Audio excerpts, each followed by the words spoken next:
Alright guys, and welcome back to a new video on my channel. Today I want to talk about my trade from Friday, and I want to explain exactly why I took that position. And as you can see here on the dashboard, I ended the day with a profit of $3,500. And if you want to learn how I trade and what I'm looking for before taking a position, just watch the video.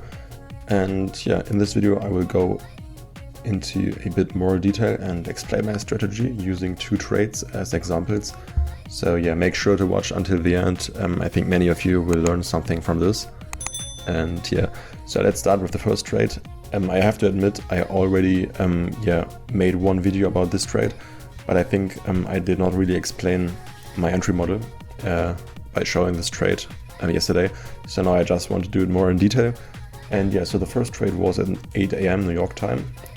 So it was the 8 AM candle. As you guys know, I trade power of 3. So I'm looking for hourly and 4-hour swings. I think I'm going to explain this later. And first of all, let me explain why I was mainly looking for longs here. So I had bullish buyers at this time here.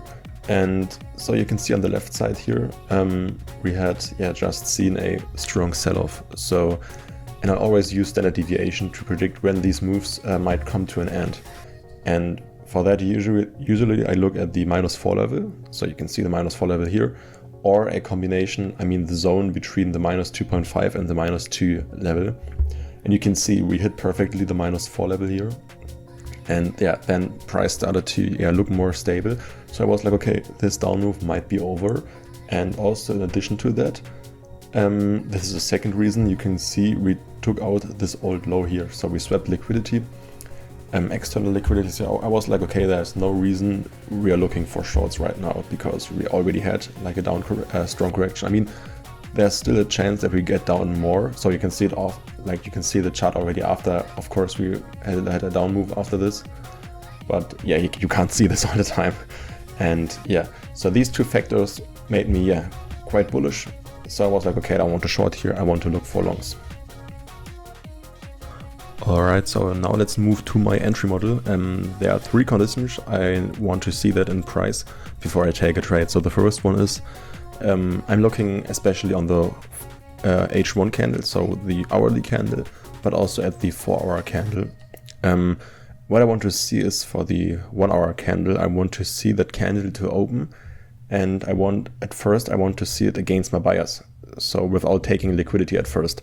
So what I mean by this, for example, when we look here in this example, as I explained earlier, my buyers were bullish. But the 8 AM candle immediately pushed lower right after the open. So the candle opened against my buyers. And that's exactly the kind of move I look for, because I assume this candle is just manipulation to the downside. And I want to buy in this red candle, in this bullish example here. To position myself in the best place. And I'm expecting the candle to buy up later, but of course we not randomly long into a red candle. I will come later to this. The second condition is when the candle moves lower, I wanted to grab liquidity in the form of a fair value gap or an old low, and in this case we swapped an old low here. You can see that we grabbed liquidity with this candle here. So that's the second point. And the third one is once the first two conditions are met, I want to see a strong reversal that creates an inversion fair value gap on the lower time frame. So, and that's what I mean by when the candle sells down. In this example here we have a red candle here. I only want to take an entry when we see price inversing a fair value gap. So that's my confirmation that there's actual interest in shifting the direction. And that's not every time the point, but most of the time it works really well. And I think we can just replay this again. And what I want to do is, once we see price ignoring this fair value gap, I just put my entry order above the inversion fair value gap, stop loss below the low, and the target. Most of the time I'm just targeting opposite liquidity. But in this case, because we already had a strong downshift and I wasn't sure, okay, what should I target, because there was no liquidity on the upside. So in this case, I'm just using premium and discount of the full range, and I'm just looking for the first high in premium. So that was clearly here. and you can see it literally worked perfect. Like this could have been also a perfect short because you can see it worked really good, the premium and discount range. But yeah, it was also a nice target, and yeah. Alright, so now let's move on to the next example, number 2. And yeah, here I took a short, and this was already in the PM session. And yeah, the reason for this short right here was, so at first we had another downfall here. So, you know, before I took the long, and yeah, I got out at the last point, and then we had another down move. So we had a really deep down closed 4-hour candle, and I was like, okay, we already had a huge expansion, so it makes no sense to trade another big swing. So I was more looking for scalps. So once the daily big move is over, I'm not looking for like really huge unrealistic targets anymore. Yeah. And here the reason for this short was, okay, so we had the hourly candle closed really bearish here, you can see it here. And then we had another H1 candle open at 12 p.m. and yeah, it opened near the bottom here, but barely made a rig to the downside. So instead it immediately pushed higher. So I was like, okay, we grabbed no liquidity, but yeah, we're trading upwards. So for me, that makes no sense.